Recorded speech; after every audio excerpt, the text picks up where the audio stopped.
Hi everybody, this is Bill, K4 Fox X-Ray, and we're going to have a look at the Baofeng UV5R dual band FM handheld radio.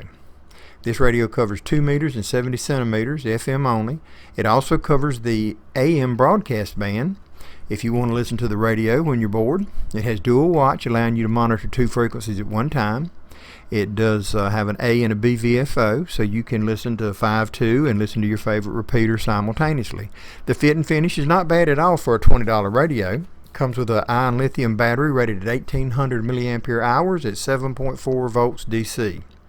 The battery snaps into the back of the radio quite easily, and there's a release button on the top rear of the radio for battery removal.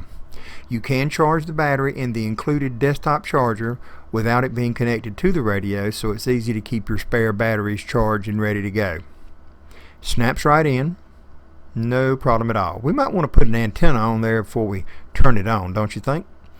And one is included, a dual band rubber ducky along with a headset, which I never use, and the rubber ducky antenna, which is the SMA type connector, and it screws right into the radio.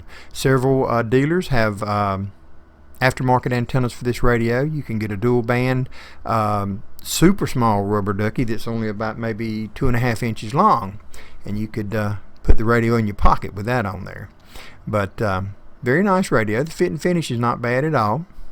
It does come with a belt clip, which I use, and it comes with a hand strap, which I normally toss in the garbage.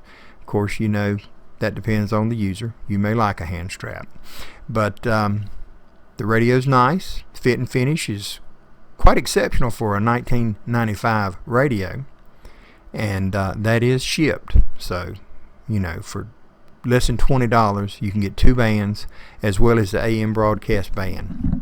Hope you enjoyed the video. This is K4 Fox X-Ray. Please hit subscribe and we'll have more ham related videos coming up in the near future. 73.